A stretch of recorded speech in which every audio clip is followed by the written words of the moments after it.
ஓம் மூகம் கரோதி வாசாலம் பங்கும் லங்கயதே கிரிம் யத்கிருபாத்தமஹம் வந்தே பரமானந்த மாதவம் யம் பிரம்மா வருணேந்திர ருத்ரமருதः ஸ்துன்வந்து திவ்யஸ்தவே வேதை சாங்கபத்ரக்கணோபனிஷதை பாயந்தி யம் சாமகாம் தியானாவஸ்திததத்கதேன மனசா பஷ்யந்தி யம் யோகினः யஸ்யாந்தம் ந விதுசுராசுரஹடாः தேவாய தஸ்மை நமः தேவாய தஸ்மை நமः. ஓம். அனைவருக்கும் என்னுடைய வணக்கங்கள். ராமானந்த மகாராஜ்க்கு ஒரு நமஸ்காரம். பகவத்கீதையுடைய 9வது அத்தியாயமான ராஜவித்யா ராஜகுஹ்யம் நாமம் என்ற தலைப்பில் நாம் பார்த்து வருகின்றோம். பகவான் ராஜவித்யை பற்றி நான் உனக்கு கூறப்போகின்றேன் என்று கூறினார். ராஜவித்யை என்பது என்ன? பகவானை முழுமையாக புரிந்து கொள்வது ராஜவித்யை. பகவானை முழுமையாக புரியாது என்ன வித்யை? இது ராஜவித்யை என்றால் பகவானை புரியாமல் இருப்பது அவித்யா. அவித்யா பகவானை புரியாமல் இருப்பது. பகவானை எப்படி புரிதல்? பகவானே எல்லாமாக இருக்கின்றார். அதே இதனோட கருத்து. பகவானே எல்லாமாகவும் இருக்கின்றார். பகவானை ஆத்ம சுரூபமாகவும் இருக்கின்றார். பகவான் சொல்றார், அவ்யக்த மூர்த்தினா, நான் அவ்யக்த சுரூபமாக இருந்து கொண்டு எல்லோரையும் படைத்தேன் என்று பகவான் கூறுகின்றார். தங்கமாக இருந்து கொண்டு நகைகளாக மாறின. ஆக நகைகள் முழுவதும் தங்கமாகத்தான் இருக்கின்றது. அதுபோல இந்த உலகத்தில் அனைத்துமாக நானே இருக்கின்றேன். அனைவரிடத்திலும் மாறாத அவ்யக்த ஆத்ம சுரூபமாக நானே இருக்கின்றேன். அனைத்தும்னா ஒரு சில உதாரணங்களை பகவான் சொல்றார். எந்த தேவதைகளை வழிபட்டாலும் அந்த தேவதைகள் என்னிடமிருந்துதான் பலனை அந்த தேவதைகளின் மூலமாக நான் கொடுக்கின்றேன். அது மட்டுமல்ல, அகம் கிரதுகு, நானே வைதீக பூஜைகள் செய்வதில் வைதீக சடங்காக நான் இருக்கின்றேன்.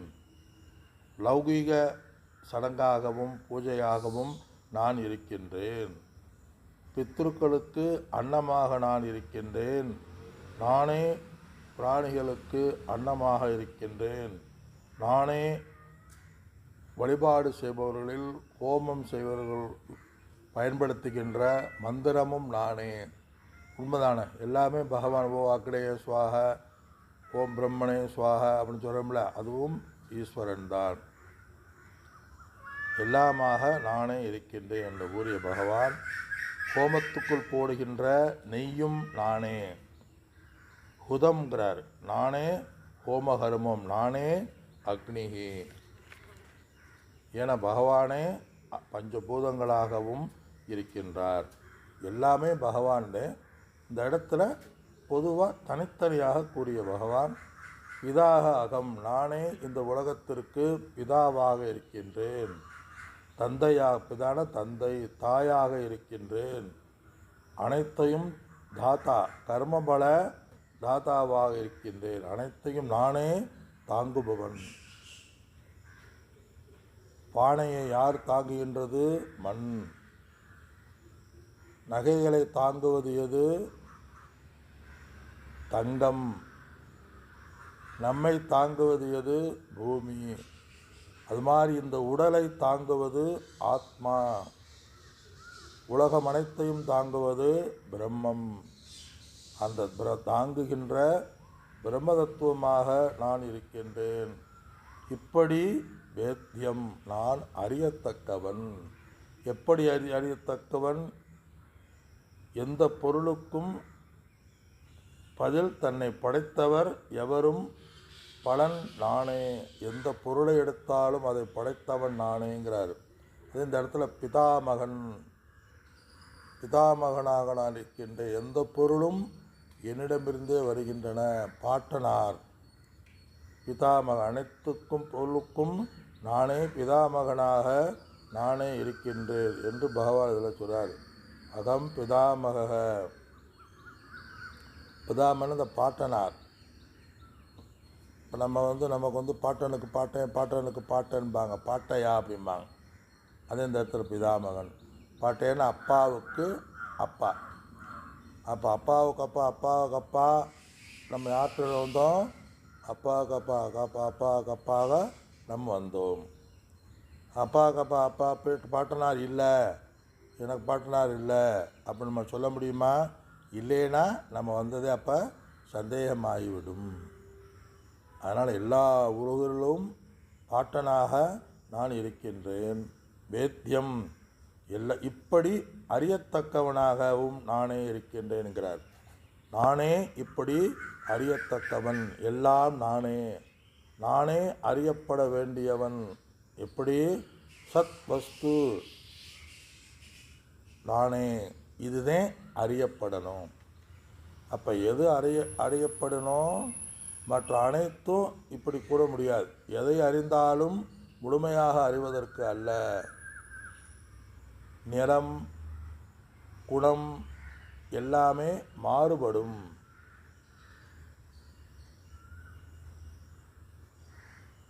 எந்த ஒரு நாமரூபமோ இந்த உலகத்தில் எதை அறிந்தாலும் அது முழுமையாக அறிந்தேன் என்று கூற முடியாது. அறிய வேண்டியது நிறைய இருக்கும்.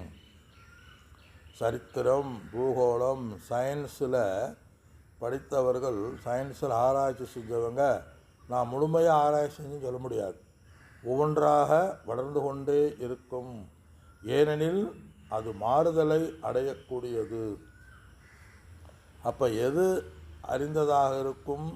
எதை அறிந்தால் அனைத்தையும் அறிந்ததாகின்றது? ஒரு முண்டகோபனிஷத்தில் வரும். கஸ்மின்னு பகவதே விஞ்ஞானம் சர்வமிதம். எந்த ஒன்றை அறிந்தால் அனைத்தையும் அறிந்ததாகின்றதோ அதை நீங்கள் எனக்கு கூறுங்கள். எதை ஒன்றை அறிந்தால் அனைத்தையும் அறிந்ததாகின்றதோ அதை எனக்கு கூறுங்கள். எதை அறிந்தால் எது மாறுதல் அடையாது எப்பொழுதும் ஸ்திரமாக இருக்கின்றதோ அதைத்தான் நாம் முழுமையாக அடைய முடியும். இப்போ மாறுவதை நம்ம முழுமையாக இதுவே முழுமைன்னு கூற முடியாது. எது மாறுதலற்றது? அது ஒன்றே சத்தியமானது, அது ஒன்றே அறியத்தக்கது, அது ஒன்றே நித்தியமானது. அது எது? அதுதான் ஆத்மா. அதே இதில் சொல்கிறார். இந்த ஆத்மாவுக்கு குணமோ வடிவமோ இல்லை பாகமோ அல்ல. தெளிவாக அறிந்தபின் புதிதாக ஒன்று ஆத்மா என்ற ஒரே வஸ்து அதுதான். ஆத்மாவை தவிர வேறு இல்லை. ஆத்மா பின்னாடி மாறுவதில்லை. எப்பொழுதுமே அது தேசகாலத்திற்கு அப்பாற்பட்டது. அதை அறிந்தால்தான் நம்ம எதையும் அறிய வேண்டிய அவசியம் இருக்காது. அதை அறியவில்லை என்றால் புத்தியினுடைய இயல்பே ஒன்றை துருவி ஆராயும். இதற்கு விடை என்ன? அதனால தான் சில பேர் அதிகமாக கேள்விகள் கேட்பாங்க. அது எப்படி, இது எப்படி, இதை செய்யலாமா, அதை செய்யலாமா, இதை இப்படி செய்யலாமே, அதை அப்படி செய்யலாமேன்னு சின்ன பிள்ளை கூட ஏன், எதுக்கு, ஏன் அப்படி அதிகமாக கேட்கும். காரணத்தை துருவி அறிய விரும்புகிறது.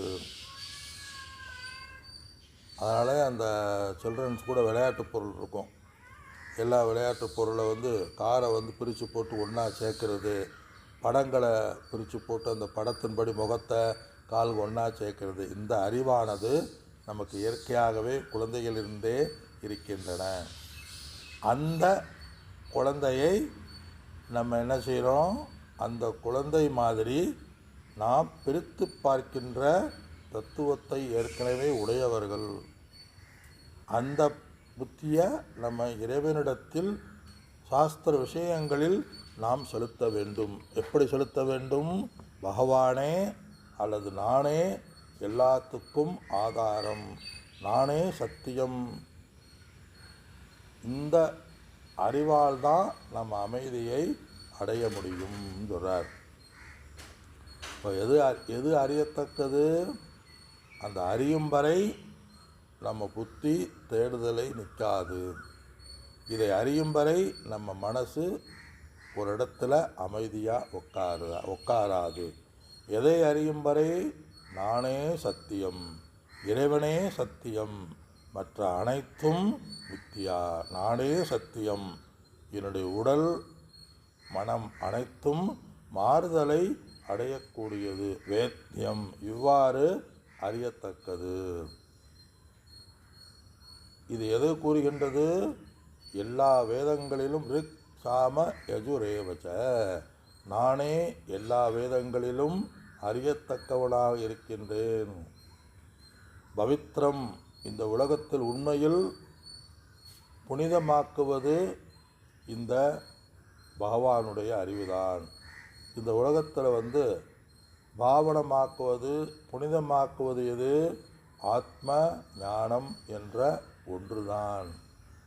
ஆத்ம ஞானம் என்ற மனம், விருப்பு வெறுப்பை இல்லாத மனம். ஆத்ம ஞானம்னே இந்த பவித்திரமானது. காரணம் என்ன? அது சம்சாரத்தை சுத்தமாக்குவது, அதுவே பவித்திரம். இருக்கிறதுலேயே சுத்தம்ங்கிறது என்ன?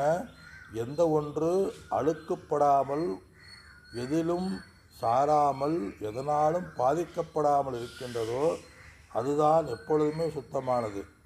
மற்ற எல்லாம் அசுத்தமானது ஆயிரும். துணிகளை உறுத்துறோம், ஒரே நாளில் அசுத்தமாகிடுது. இடத்தை பெருக்குகின்றோம், மீண்டும் அசுத்தமாகின்றது. இப்படி என்னாதே சுத்தப்படுத்தினாலும் மீண்டும் அது அசுத்தமாகக்கூடியது. அந்த இறைவனே சுத்தமானவர். அதுன்னு சொல்லுவாங்கள்ல, பரிசுத்தமானவர் பரிசுத்தமானவர் சொல்லுவாங்க. அது உண்மைதான். ஆனால் நாம் எப்பொழுதுமே பரிசுத்தமானவர் தான். அப்போ அசுத்தம்ங்கிறது என்ன?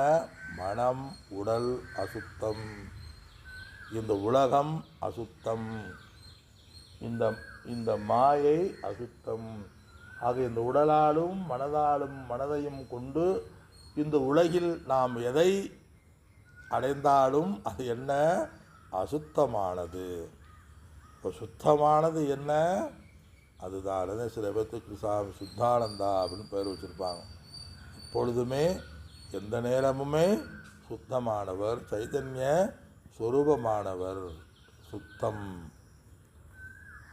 ஆனால் சுத்தம்பாங்க. அதனால் நம்ம தயானந்த சாமி நம்ம சாமிக்கு பேர் அந்த சுத்தானந்த சாமி அப்படின்னு வச்சாராம், சுத்தானந்தா அப்படின்னு. ஏன்னா எப்பொழுதுமே நீ சுத்தமாக இருக்க, எப்பொழுதுமே நீ அந்த ஆத்ம ஞானத்திலே இருக்கிறன்னு சொல்லி அந்த பேர் வச்சதா சாமி ஒரு நாள் சொன்னார். சுத்தமானது எது? எப்படி எது சுத்தமானது? ஆத்மா அல்லது இறைவன். அது எப்படி? ஓம்கார ஸ்வரூபமானது. ஓம்காரங்கிறது இறைவனை குறிக்கின்றது. நம்ம நிறைய பார்த்தோம். ஆ உ இம், இந்த உலகத்திற்கு காரணம் ஓம்காரமும் நானே. 4 வேதத்தில் கூறப்படுகின்ற சடங்குகள், மந்திரங்கள், வழிமுறைகள், வழிபாடு, சாதனைகள், சாத்தியம் அனைத்தும் நானே. பலவாக தன்னை காட்டுகின்றது. கர்மமும் அதனுடைய அங்கங்களும், பூஜைகளும் அதனுடைய அங்கங்களும் நானே. ஆக இந்த ஸ்லோகத்தினுடைய சாரம் என்ன? 18வது ஸ்லோகத்தில் அனைத்தும் நானேங்கிறார். இந்த ஜெகத்திற்கு மாதா பிதா பாட்டன் கர்ம பலனை பகுத்து நான் கொடுக்கின்றேன். இது தாத்தாங்கிறார். அறிய வேண்டிய பொருளும் நானே, பரிசுத்தமாக்குவ வஸ்தும் நானே. நானே அனைத்தையும் பரிசுத்தமாக்குகின்றேன், மனதில் பரிசுத்தமாக்குகின்றேன். ஓம்காரமும் நானே, 4 வேதமும் நானே, அறியத்தக்கவனும் பூஜ்யனும் நானே என்று பகவான் கூறி, இப்படி அறியக்கூடிய கதியாகவும் நானே இருக்கின்றேன்.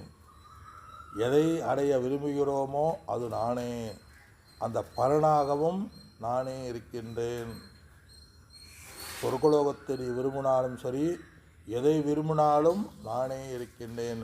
பொருளை விரும்பினாலும் அஷ்டலட்சுமியாக நான் இருக்கின்றேன். நீ தனத்தை விரும்பினாலும் அந்த தனமாக நானே இருக்கிறது. அஷ்டலட்சுமி, தனலட்சுமி, தானியலட்சுமி, திரவியலட்சுமி, கிரகலட்சுமி அப்படிம்பாங்க. நீ என்னை தவிர வேறு உலகத்தில் எந்த பொருள்களை தர்மார்த்த காமத்தை விரும்பினாலும் அதுவும் நானே அப்படிங்கிறார். அறம், பொருள், இன்பமும் நானே, அதே சமயத்தில் மோட்சமும் நானே அப்படிங்கிறார். சுருக்கமாக சொன்னால், தர்மத்திற்கு உட்பட்ட எல்லா பொருள்களும் நானே, அதர்மம் நான் அல்ல. எல்லாம் நானேங்கும் போது அப்போ நம்ம அதர்மத்தை ஈடுபடலாமா அப்படின்னா அது பகவான் இல்லை. தர்மத்திற்கு உட்பட்ட பொருளாக பகவான் இருக்கின்றார் என்று நாம் எடுத்துக்கொள்ள வேண்டும். அடுத்த ஸ்லோகத்தில் சொல்கிறார், அடையக்கூடியவனும் நானே, பிரபுவும் நானே, சாட்சியும் நானே, எல்லா உயிர்களினுடைய வசிப்பிடமும் நானே, அனைவரும் சரணாலயமாக நானே இருக்கின்றேன். சுக்கிருத்து பிரதிபலனை எதிர்பார்க்காமல் உதவி செய்கின்ற நண்பனும் நானேங்கிறார். பகவானை வணங்குறதுனால நமக்கு அவருக்கு ஏதாவது பிரயோஜனம் இருக்கா? இல்லை. பகவானை வணங்குறதுனால நமக்குத்தான் பிரயோஜனம். பிரபவக பிரளயக ஸ்தானம், நானே இந்த உலகத்திற்கு சிருஷ்டிஸ்திதி காரணமாக நான் இருக்கின்றேன். 18வது ஸ்லோகம். நிதானமாக நான் இருக்கின்றேன். இந்த இடத்துல நிதானம்னா என்னது? அனைத்துக்கும் இருப்பிடமாக நானே இருக்கின்றேன். நிதானம் இடத்துல களஞ்சியம் அப்படிங்கிறார். களஞ்சியமாக நான் இருக்கின்றேன். எந்த களஞ்சியம்? பாவ புண்ணியம் என்கின்ற களஞ்சியமாக நானே இருக்கின்றேன். அது மட்டுமல்ல, நானே சாட்சி ஸ்வரூபமாக இருக்கின்றேன்.